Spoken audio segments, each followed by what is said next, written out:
حضور خانقاہوں کا اور مشترکہ تہذیب کا کیا تعلق ہے دونوں کے بیچ میں؟ کیونکہ خانقاہوں کے جو دروازے ہوتے ہیں وہ سب کے لیے کھلے ہوتے ہیں اور وہاں ہر طرح کے لوگ آتے ہیں، تو خانقاہوں سے کیا مشترکہ تہذیب کا وجود ہوتا ہے یا اس کا فروغ ہوتا ہے؟ اور یہ جو کچھ فروغ ہو رہا ہے اس سے اصل دین کو یا اصل انسانیت کو کیا فائدہ یا کیا نقصانات ہیں؟ یہ جو مشترکہ تہذیب جس کو ہم کہتے ہیں وہ یونیورسل تقاضے کا نتیجہ ہے۔ جی اسلام ایک بین الاقوامی سچائی ہے، جی اور یہ سچائی صرف فلسفے کی حد تک اور عقیدے کی حد تک نہیں ہے، عملی طور پر یہ ثابت ہو چکا ہے کہ پوری دنیا کی سچائی ہے اسلام۔ جب آپ اسلام کی نشو و نما اور ارتقاء پر ایک نظر ڈالیں گے تو آپ کو محسوس ہوگا کہ اسلام ہر بر اعظم تک پہنچا، ہر علاقے تک پہنچا، ہر زبان بولنے والوں تک پہنچا، گرم سے گرم علاقے میں پہنچا، ٹھنڈے سے ٹھنڈے علاقے میں پہنچا۔ جہاں سوئی کی گھڑی 23 گھنٹے کی رات دکھاتی ہے وہاں بھی پہنچا، جہاں 24 گھنٹے کا دن دکھاتی ہے وہاں بھی پہنچا۔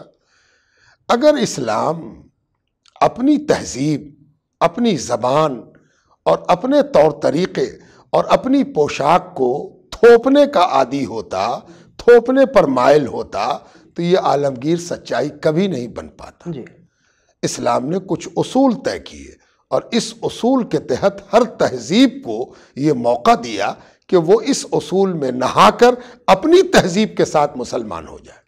چنانچہ آپ دیکھیں گے کہ بات شروع کریں ہم قبائل سے۔ جی اگر قبائل کو اس بات کا ڈر ہوتا کہ میری شناخت زیرو ہو جائے گی، ختم ہو جائے گی، تو وہ کبھی اسلام کی طرف نہیں آتے۔ انہیں یہ اطمینان ہو گیا کہ جو برائی ہے میری وہ زیرو ہو جائے گی، جو میری نیکی ہے، بھلائی ہے، اچھائی ہے، کریڈٹ ہے، پازیٹیو چیزیں ہیں، سکاراتمک باتیں ہیں، وہ اسلام اور مضبوط کرے گا، تو وہ اسلام کے قریب آئے۔ اور اسلام نے ان کی پازیٹیوٹی کو ویٹلائز کیا، مضبوط کیا، طاقتور بنایا اور آگے بڑھایا، اور انہیں یہ احساس دلایا کہ ہم برائی مٹانے آئے ہیں، کسی کی تہذیب مٹانے نہیں آئے۔ آپ محسوس کریں گے کہ سلمان فارسی نہ صرف صحابہ میں شامل ہیں بلکہ ان کے نام کے ساتھ فارسی لفظ کا استعمال اس بات کی خبر دے رہا ہے کہ اسلام کو فارسی سے الرجی نہیں ہے۔ اگر الرجی ہوتی تو ان کے نام سے فارسی یہ کہہ کے ہٹا دیا جاتا کہ اس کی کیا ضرورت ہے، تم فارسیت کے ساتھ مسلمان کیسے ہو سکتے؟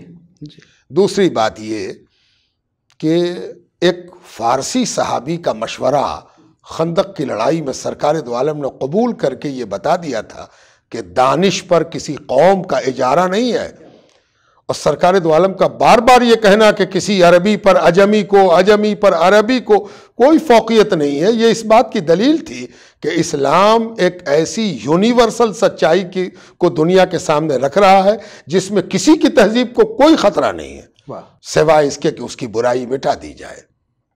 چنانچہ آپ دیکھ رہے ہیں کہ اسلام سب سے پہلے جس غیر عربی خطے میں پہنچا اس کا نام فارس ہے، اور وہ ایک کوئی معمولی خطہ نہیں تھا، اس کے پاس طاقت بھی تھی، اس کے پاس زبان بھی تھی، اس کے پاس تہذیب بھی تھی، اور آپ نے دیکھا کہ اس طاقت، تہذیب اور زبان نے اسلام کو کیسے حاصل کیا، اور اسلام کے بڑے بڑے سپہ سالار سے مراد جنگی نہیں، سپہ سالار سے مراد علمی سپہ سالار، چاہے وہ امام اعظم ہو یا امام بخاری ہو، ان میں سے کون عربی ہے؟ یہ عجمیوں نے اسلام کا جھنڈا اٹھایا، اور آج ان کے جھنڈے کے بلند کرنے کی بنا پر دنیا کو یہ حق حاصل ہے کہ وہ سینہ تان کے کہے کہ اسلام صرف عرب کا جھنڈا نہیں ہے، عجم کا بھی جھنڈا ہے۔ اس لیے مشترکہ تہذیب تو اسلام کی پہچان ہے۔ ہندوستان کے حوالے سے اگر ہم بات کریں تو سندھ میں آیا، کیا سندھی کو اسلام نے ختم کر دیا؟ کشمیر میں آیا، کیا ڈوگری ختم ہو گئی؟ پنجاب میں آیا، کیا پنجابی ختم ہو گئی؟ بنگال میں کیا بنگالی ختم ہو گئی؟ میں آپ کو یقین دلاتا ہوں کہ جو لوگ مشترکہ تہذیب کو سمجھ نہیں رہے ہیں وہ صرف ایک کام کریں کہ مسلمانوں نے بنگالی زبان کے لیے کیا کیا، پنجابی زبان کے لیے کیا کیا، سندھی زبان کے لیے کیا کیا. صرف اس کی تاریخ پڑھ جائیں تو ان کو جان کر حیرت ہوگی کہ ہندوستان میں جتنی بولیاں بولی جاتی ہیں ان میں سے 80% زبانوں کے لیے 80% کنٹریبیوشن مسلمانوں کا ہے. کیا بات ہے، واہ. مشترکہ تہذیب وہ چیز ہے کہ آج بھی پنجابی سینہ تان کر ربا بولتے ہیں، واہ. اور پٹنے کو پٹنہ صاحب بولتے ہیں. جی جی. یہ مشترکہ تہذیب ہے. ہم نے مشترکہ تہذیب کو جنم دیا ہے، ہم مشترکہ تہذیب کے سنبھالنے والے ہیں. واہ. ہم نے ہر اچھی چیز کو قبول کیا ہے. خذ ما صفا وضع ما قدر، یہ ہمارا اصول ہے. ہم جہاں اچھائی دیکھیں گے لے لیں گے. اور اگر اس مقولے کے بارے میں کسی زود رنج کو یہ پریشانی ہو کہ کس کا مقولہ ہے، دین میں کہاں سے آ گیا، تو اسے معلوم ہونا چاہیے کہ حضور پاک علیہ السلام نے فرما دیا الحکمت ضالۃ المؤمن. یہ کھوئی ہوئی میراث جس نے جمع کی اس کا نام صوفیہ ہے، اس کا نام تصوف پسند علماء ہے جنہوں نے مشترکہ تہذیب کو سینچا ہے اور سینچ رہے ہیں. اور یہی سینچنا اسلام کا مقصد ہے. اسلام کبھی بھی کسی تہذیب کو مٹانے نہیں آیا. ہم ہر تہذیب کی کدورت، خرابی، نگیٹیوٹی کو ختم کرنے آئے، پوزیٹیوٹی کو بڑھانے آئے.